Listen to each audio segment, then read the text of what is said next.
श्री सद्गुरु महाराज की जय।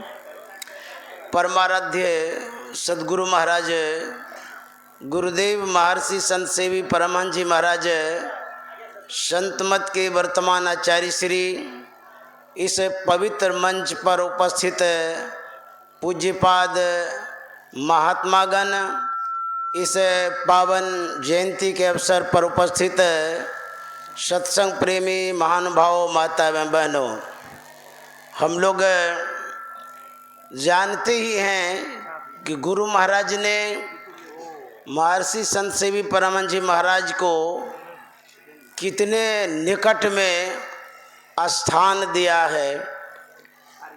इनका जन्म 20 दिसंबर 1920 ईस्वी को गम्हरिया नामक गांव में हुआ था। 8वीं क्लास तक लगभग ये मिडिल पास किए। भौतिक विद्या की यहाँ समाप्ति हो गई।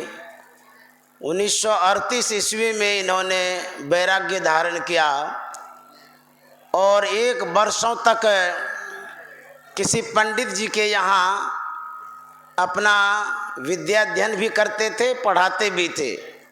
1939 ईस्वी मार्च को इन्होंने परमाराध्य सद्गुरु महाराज से दीक्षा प्राप्त किया, जो संत मत की साधना विधि में मानस जप, मानस ध्यान, दृश्य योग की क्रिया प्राप्त किया।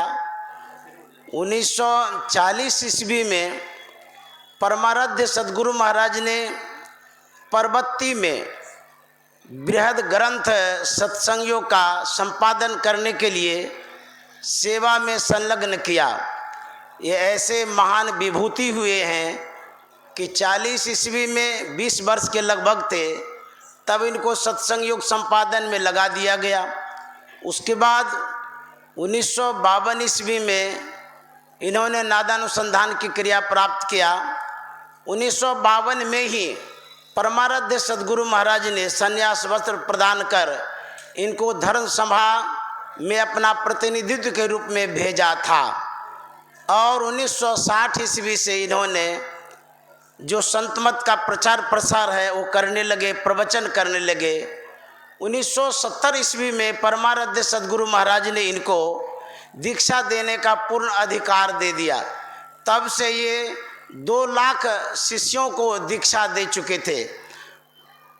हमारे गुरुदेव 87 वर्षों तक इस शरीर में रहे और 4 जून 2007 ईस्वी को इन्होंने अपने पार्थिव पिंड का परित्याग किया। गुरु महाराज की सेवा में ये छाया की भांति रहे। संत की सेवा करने के कारण इनका नाम संत से भी पड़ा था। इस तरह से गुरु महाराज ने कहा था कि मुझसे ये अधिक जानते हैं, जहाँ मैं रहूँगा वहाँ संत सेवी जी रहेंगे। इस तरह का इनको स्थान मिला था। ऐसे परम शिष्य को मैं नमन करते हुए, श्रद्धांजलि अर्पित करते हुए वाणी में विराम देता हूँ। श्री सद्गुरु महाराज की जय। बहुत बहुत